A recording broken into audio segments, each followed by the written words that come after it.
परम सत्कारयोग मेरे देशों विदेशों के विच बैठे इस अंदोलन नाल जुड़े हुए किसान दोस्तों, तुहानूं पता होएगा साडे खेतीबाड़ी मंत्री नरेंद्र तोमर जी ने राज सभा दे विच सैशन के दौरान कानूनों के बारे दे विच गलबात करदिआं एक गल कही है कि किसान दसन कि कानून दे विच काला की है। एक उन्होंने ये गल कही है कि किसानों को विजन कोई नहीं, दस नहीं सकेगे कि कानून गलत किवें ने। और जिहड़ी ये दोनों गल्लां दा मैं जवाब देना चाहना, स्पष्ट करना चाहुंदे असीं कि सब तो पहली गल तो यह है, इन्होंने ये गल कही है कि किसान बहस नहीं कर सके। किसान इस मुद्दे के उत्ते सरकार बहस करना चाहती है, तो मैं स्पष्ट कर दिया कि किसानों ने जिस वेले मीटिंगां दे विच बहस की है तो सब तो पहला ये गल उठती रही है कि ये कानून सब तो पहला तो यह है कि गैर संविधानक ने। संविधान अनुसार ये कानून सेंटर गवर्नमेंट बना ही नहीं सकती, क्योंकि सेंटर गवर्नमेंट ने ये कानून 7वें शेड्यूल की 33वीं एंट्री दे विच जाके कंकरेंट लिस्ट दे विच जाके ये कानून बनाए ने। और उत्थे जाके कानून बना की सकती है सरकार ते की नहीं बना सकती, उन्होंने स्पष्ट करना जरूरी बनता है। साडे कॉन्स्टिट्यूशन दे विच लिखिया है कि सरकार जे कानून बना सकती है तो स्टफ फूड ते बना सकती है। हुण इत्थे सवाल है, दो गल्लां है कि स्टफ फूड ते बना सकती है और ट्रेड लई बना सकती है, व्यापार लई बना सकती है। हुण इत्थे कानून चक के बने किस गल दे उत्ते है? कानून बने ने फूड ग्रेन ते मार्केटिंग ते, जिहड़े कि ये बना नहीं सकती, ये स्टफ फूड ते ट्रेड ते बना सकती है। किसान स्टफ फूड नहीं पैदा करता, किसान केवल फूड ग्रेन पैदा करता है और नाल ये ट्रेड नहीं करता, किसान केवल मार्केटिंग करता है। इस करके ना तो मार्केटिंग के उत्ते सरकार कानून बना सकती है तो ना ही फूड ग्रेन ते कानून बना सकती है। और ये जो बार बार तर्क आती रही है, ये ते बहस करते सी जदों, ते साडी मानयोग मंत्री जी एक गल दे विच कह के निकल जाते सी कि देखो जी, जे तुहानूं लगदा है भी ये कानून संविधान के अनुसार गलत ने तो तुसीं सुप्रीम कोर्ट चले जाओ, फिर अंदोलन करन दा की मतलब है। तो अंदाज़ा ला के दसो बहस तो भजदा कौन सी? कि किसान बहस तो भजदे सी या सरकार बहस तो भजी है? अगली गल, साडे मंत्री जी ने कहा कि दसन कानून काले किवें ने, कानूनां दे विच काला की है। मैं दसां कि कानून किवें काले ने, की काला कानूनां दे विच। कि सब तो पहली गल तां कि कानून बनाउण लग्गिआं, कानून बनाउण समय नीति नीयत ही काली सी, ते काली नीयत दे विचों बनिया कानून काला ही होएगा। क्यों? क्योंकि एक ऐसे सिस्टम के राही ये कानून बनाए गए ने कि मंडी सिस्टम नूं बर्बाद करन दा एक प्रोसैस है इस पूरे कानून दे विच। इस कानून दे विच ये कहा है कि सरकारी मंडी दे बराबर प्राइवेट मंडी होएगी, ते जिहड़ी वो प्राइवेट मंडी होएगी, उस प्राइवेट मंडी दे विचों जिहड़ा व्यापारी माल खरीदेगा उन्होंने टैक्स नहीं लगणगे। हुण सवाल इत्थे है कि वेखण वाले वास्ते, आम बंदे वास्ते ये हुंदा भी की फर्क पैंदा है। वो जिहड़ा टैक्स है वह है 164 रुपये प्रति क्विंटल व्यापारी ने सरकार नूं, मार्केट कमेटी नूं, मंडी बोर्ड नूं भरने हुंदे है। ते जदों वो 164 रुपये मंडी बोर्ड नूं टैक्स भरना है, ਉਹਦੇ ਵਿੱਚੋਂ सरकार ने सारे का सारा टैक्स व्यापारी ਨੂੰ ਉਹਨੂੰ मुक्त करता, माफ़ करता। तो उस टैक्स ਦੇ ਵਿੱਚੋਂ 164 ਦੇ ਵਿੱਚੋਂ केवल 64 रुपये किसान ਨੂੰ लालच ਦੇ रूप ਦੇ ਵਿੱਚ ਦੇ ਕੇ व्यापारी किसान की फसल खरीदेगा।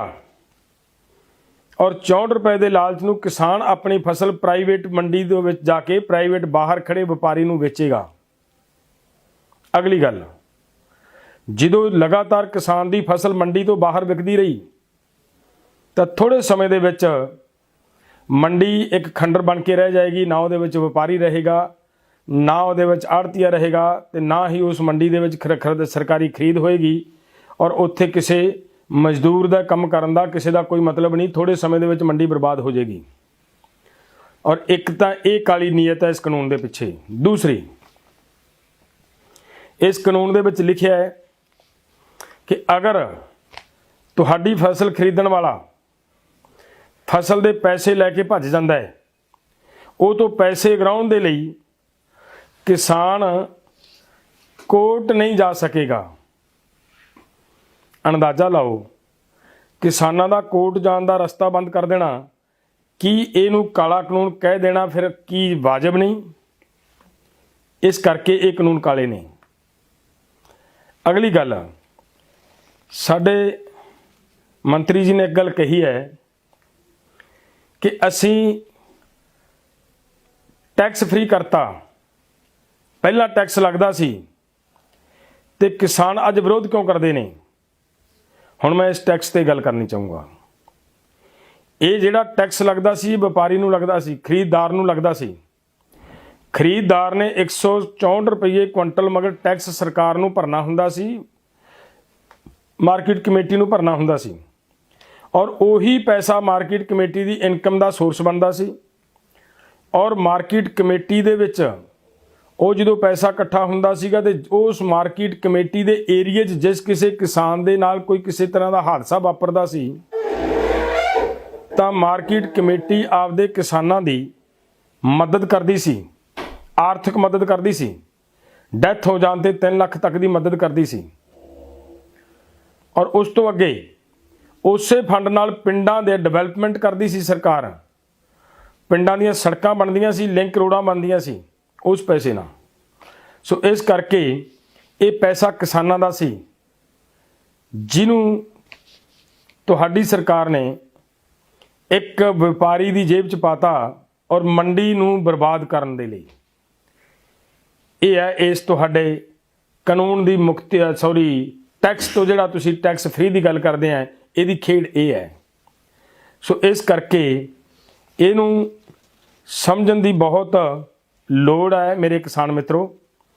ਦੂਸਰੀ ਜਿਹੜੀ ਗੱਲ ਹੈ ਕਿ ਮੰਤਰੀ ਜੀ ਨੇ ਕਿਹਾ ਹੈ ਕਿ ਕੰਟਰੈਕਟ ਫਾਰਮਿੰਗ ਦੀ ਗੱਲ ਕੀਤੀ ਹੈ ਬੜੇ ਜ਼ੋਰ ਨਾਲ, ਕਿ ਅਸੀਂ ਕਿਹਾ ਕਿ ਕਿਸਾਨ ਕੰਟਰੈਕਟ ਤੋੜ ਸਕਦਾ ਹੈ, ਲੇਕਿਨ ਜਿਹੜਾ ਕੰਟਰੈਕਟਰ ਹੈ, ਜਿਹੜਾ ਉਹਦਾ ਸਪੌਂਸਰਡ ਹੈ, ਉਹ ਕੰਟਰੈਕਟ ਨਹੀਂ ਤੋੜ ਸਕਦਾ।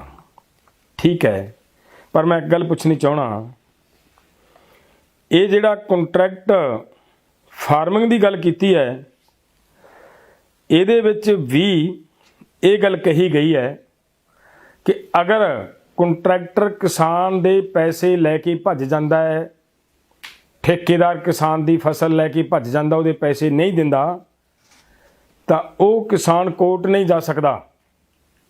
ਜਿਹਦੀ ਮਿਸਾਲ ਬਹੁਤ ਸਾਰੀਆਂ ਮੀਟਿੰਗਾਂ ਦੇ ਵਿੱਚ ਅਸੀਂ ਦੇ ਚੁੱਕੇ ਹਾਂ। ਮਾਨਯੋਗ ਨਰਿੰਦਰ ਤੋਮਰ ਜੀ ਦੀ ਸਟੇਟ ਪੈਂਦੀ ਹੈ ਮੱਧ ਪ੍ਰਦੇਸ਼। ਮੱਧ ਪ੍ਰਦੇਸ਼ ਦੀਆਂ ਮੀਟਿੰਗਾਂ ਦੇ ਦੌਰਾਨ ਅਸੀਂ 2-3 ਖਬਰਾਂ ਦਿਖਾਈਆਂ ਸੀਗੀਆਂ ਮੰਤਰੀ ਜੀ ਨੂੰ। ਉਹਨਾਂ ਖਬਰਾਂ ਦੇ ਵਿੱਚ ਬੜਾ ਸਪਸ਼ਟ ਸੀ ਕਿ 90 ਕਿਸਾਨਾਂ ਦੇ ਪੈਸੇ ਲੈ ਕੇ ਵਪਾਰੀ ਭੱਜੇ ਔਰ ਜਿਨ੍ਹਾਂ ਦੇ ਵਿੱਚੋਂ ਕੇਵਲ 3 ਕਿਸਾਨਾਂ ਨੂੰ ਇਨਸਾਫ ਮਿਲਿਆ, ਬਾਕੀ 87 ਕਿਸਾਨਾਂ ਨੂੰ ਹਜੇ ਤੱਕ ਇਨਸਾਫ ਨਹੀਂ ਸੀ ਮਿਲਿਆ। ਇਹ ਹੈ ਕੰਟਰੈਕਟ ਫਾਰਮਿੰਗ ਦੀ ਗੱਲ। ਅਗਲੀ ਗੱਲ, ਕੰਟਰੈਕਟ ਫਾਰਮਿੰਗ ਦੇ ਵਿੱਚ ਇੱਕ ਗੱਲ ਹੋਰ ਲਿਖੀ ਹੈ ਕਿ ਤੁਹਾਡੀ ਫਸਲ ਦੀ ਕੁਆਲਿਟੀ ਚੈੱਕ ਕਰਨ ਵਾਸਤੇ ਇੱਕ ਤੀਜੀ ਧਿਰ ਹੋਏਗੀ ਤੇ ਉਹ ਤੁਹਾਡੀ ਫਸਲ ਦੀ ਗੁਣਵੱਤਾ ਚੈੱਕ ਕਰੇਗੀ। ਗੁਣਵੱਤਾ ਚੈੱਕ ਕਰਨ ਤੋਂ ਬਾਅਦ ਫਿਰ ਰੇਟ ਤੈਅ ਹੋਣਗੇ।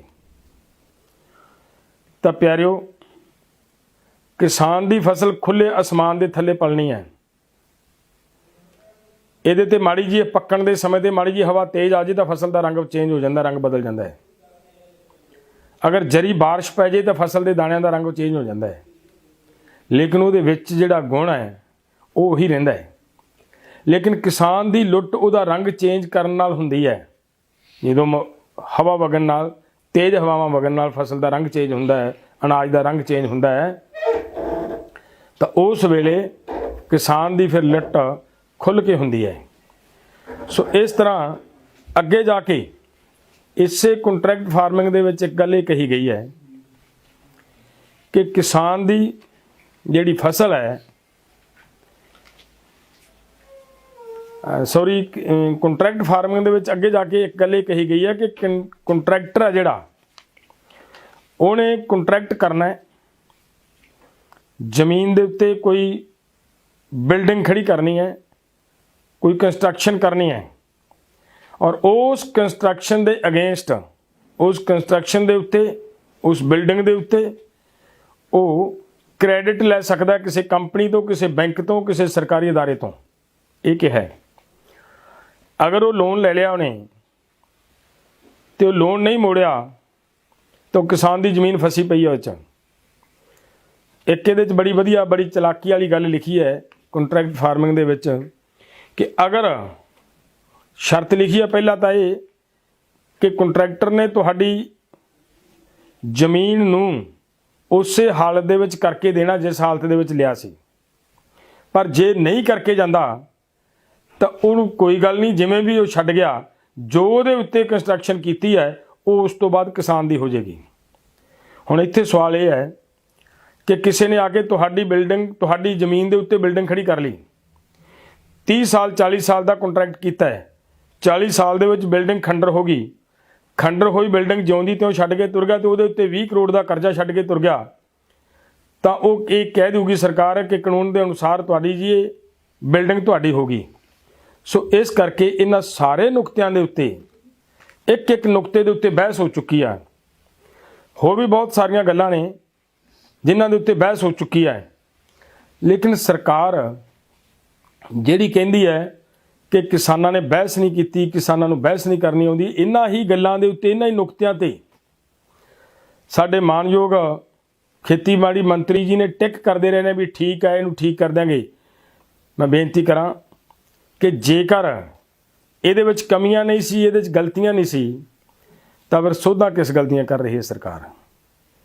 ਸੋ ਸਾਡੀ ਬੇਨਤੀ ਹੈ ਸਰਕਾਰ ਨੂੰ ਕਿ ਕਰਨਾ ਹੈ, ਨਹੀਂ ਕਰਨਾ ਹੈ, ਤੁਸੀਂ ਸਰਕਾਰ ਹੋ, ਤੁਹਾਡੀ ਪਾਵਰ ਹੈ, ਤੁਸੀਂ ਜਿਵੇਂ ਮਰਜ਼ੀ ਕਰ ਸਕਦੇ ਹੋ ਲੋਕਾਂ ਦੇ ਨਾਲ, ਲੇਕਿਨ ਝੂਠ ਬੋਲਣਾ ਸਿਆਣਪ ਨਹੀਂ। ਐਡੇ ਐਡੇ ਅਹੁਦਿਆਂ ਤੇ, ਐਡੇ ਐਡੇ ਪਦਵੀਆਂ ਤੇ ਬੈਠੇ ਵਿਅਕਤੀ ਅਗਰ ਝੂਠ ਬੋਲਣ ਲੱਗਣ ਤਾਂ ਫਿਰ ਦੇਸ਼ ਦਾ ਕੀ ਬਣੇਗਾ। ਸੋ ਮੈਂ ਜਿਹੜੀ ਇੰਨੀ ਗੱਲ ਮੇਰੇ ਅੱਜ ਪ੍ਰਧਾਨ ਮੰਤਰੀ ਆਪਣਾ ਨਰਿੰਦਰ ਤੋਮਰ ਜੀ ਸਾਡੇ ਐਗਰੀਕਲਚਰ ਮਿਨਿਸਟਰ ਨੇ ਜੋ ਬੋਲੀ ਹੈ, ਉਹਨਾਂ ਦੇ ਮੈਂ ਭਾਸ਼ਣ ਦਾ ਜਵਾਬ ਦੇਣਾ ਚਾਹੁੰਦਾ ਸੀ। ਉਹ ਇਹ ਜਵਾਬ ਹੈ ਮੇਰੇ ਕਿਸਾਨ ਮਿੱਤਰੋ। ਵਾਹਿਗੁਰੂ ਜੀ ਕਾ ਖਾਲਸਾ, ਵਾਹਿਗੁਰੂ ਜੀ ਕੀ ਫਤਿਹ।